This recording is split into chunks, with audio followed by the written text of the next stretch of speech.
રાજકોટમાંથી બે શખ્સોની ધરપકડ કરવામાં આવી છે, જેઓ ઘરમાંથી ઘરફોડ ચોરી કરવાની ઘટનાઓને અંજામ આપતા બંને શખ્સોની અટકાયત કરીને લાખો રૂપિયાનો મુદ્દામાલ પણ જપ્ત કરવામાં આવ્યો છે.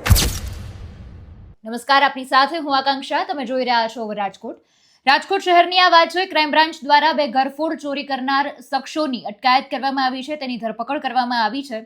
ગુનાનો ભેદ ઉકેલીને લાખો રૂપિયાનો મુદ્દામાલ પણ જપ્ત કરવામાં આવ્યો છે. પોલીસ તપાસમાં એવું સામે આવ્યું કે બંને જે આરોપીઓ છે, કોઈપણને શંકા ન જાગે એટલા માટે અમદાવાદથી લક્ઝરી કાર ભાડે રાખતા, પછી રાજકોટ શહેરમાં દિવસ દરમિયાન રેકી કરવામાં આવે અને રાત્રિના સમયે પછી ચોરીની ઘટનાને અંજામ આપવામાં આવે.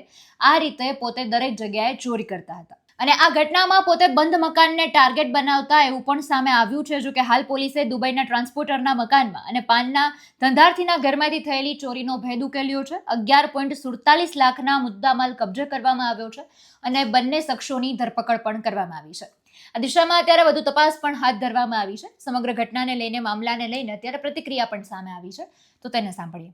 માનનીય સીપી સર બ્રિજેશ કુમાર દાસર અને એડિશનલ સીપી સર ચૈતન્ય મંડલિક સર દ્વારા રાજકોટ શહેરમાં અનડિટેક્ટેડ રહેલા મિલકત સંબંધી ગુનાઓ ડિટેક્ટ કરવા માટે રાજકોટ શહેર ક્રાઇમ બ્રાન્ચને સૂચના આપવામાં આવેલ હતી. આ સૂચનાની અનુપાલનના ભાગરૂપે એસીપી ક્રાઇમ શ્રી બસિયા સાહેબના નેતૃત્વમાં DCB PI S Chavda, Manoj Damor અને ચિરાગ જાદવની માર્ગદર્શન હેઠળ પીએસઆઈ શ્રી ડીપી ઝાલાની ટીમ દ્વારા ગાંધીગ્રામ પોલીસ સ્ટેશનના બે ઘરફોડના ગુના ડિટેક્ટ કરવામાં આવેલ છે. એમાં જે બે આરોપી સંલિપ્ત છે, એક ઋત્વિક ભરતભાઈ દુધિયા અને એક રતનદીપ ભરતસિંહ પરમાર, એ બે આરોપીઓ પાસેથી 11 લાખનો મુદ્દામાલ રિકવર કરવામાં આવેલ છે. તેમજ એક ગુનામાં વપરાયેલી સ્કોર્પિયો ગાડી રિકવર કરવામાં આવેલ છે. જે ઘરફોડ થઈ હતી, ઘરફોડમાં સોના, ચાંદી અને રોકડ રકમ અને સિક્કા ગયેલ હતા અને એક ટીવી ગયેલ હતું. એ તમામ મુદ્દામાલ જે છે એમની પાસેથી રિકવર કરવામાં આવેલ છે. આ જે બંને આરોપીઓ છે એમના વિરુદ્ધ એક જૂનો ઘરફોડનો ગુનો દાખલ થયેલો છે. એ ગાંધીગ્રામ પોલીસ સ્ટેશનમાં દાખલ થયેલો છે અને અત્યારે આરોપીઓ જે છે જેલ હવાલે કરવામાં આવેલ છે. આરોપીઓ ભાડા ઉપરથી એક ગાડી કિરાયે લઈ